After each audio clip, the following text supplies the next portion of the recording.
So, if you missed it, Patrick Mahomes was injured on Sunday in his Week 15 game against the Browns. He's forced in this awkward position where he's bent backwards, legs are twisted, he's getting crushed by three people, resulting in an injury to his right ankle. If we slow it down, you're going to see that his ankle is forced into dorsiflexion and eversion, which you can see in this still image where his ankle is being forced outward this way, and his toes are being forced upward because they're stuck in the turf.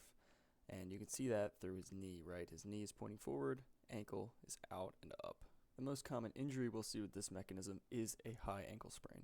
Taking a look at the biodigital anatomy tool, we're going to have a few structures that stabilize our tibia and fibula together, that being the interosseous membrane right here, the inferior anterior tibiofibular ligament right here, and the inferior posterior tibiofibular ligament right here. So going back to our mechanism, we can see that the talus bone right here sits in between the tibia and the fibula. You can get a better view of that in the posterior. Back to the front, we can see that our talus sits like this, while we have our fibula here that comes down, and our tibia like that. And this is how our ankle bones articulate or connect. So you can see the talus is wedge-shaped in between these two bones. When the foot is dorsiflexed or goes up, this talus begins to separate our tibia and fibula. Combine that with the eversion or outward motion, it's just going to drive these two bones further apart. And that is when we begin to see the stretching of this ligament. This has been confirmed by multiple news sources that Patrick Mahomes is dealing with a mild high ankle sprain.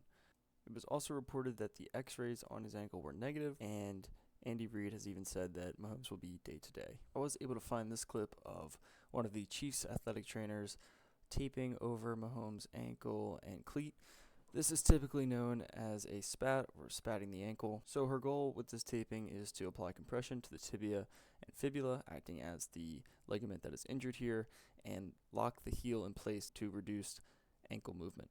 Unfortunately, for an injury like a high ankle sprain, taping doesn't have the best results when compared to a medial or lateral ankle sprain where you will do a closed basket weave taping. Regardless, during the game, you're going to be trying anything you can to give Mahomes some stability and possibly take away some of the pain so that he can return to the game. Now, just based on this follow-up video, you can see Patrick Mahomes is limping and walking gingerly on that right leg up and down the sideline, which would suggest that he wouldn't be able to return to this game. During one of the interviews, Patrick Mahomes did say he felt like he could have returned to the game in different circumstances, but he made the smart decision to let Carson Wentz go in and play the rest of the football game. Just thinking about how he's treated ankle injuries in the past, he has been able to get taped up or play through the injury. So it seems like they're telling the truth in that this is a mild grade 1, maybe grade 2 high ankle sprain that will be treated day to day.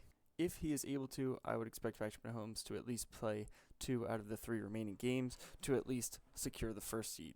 This is my first video, so it is a little rough around the edges, but thank you all for watching. Please like, share, subscribe, and comment any feedback down below.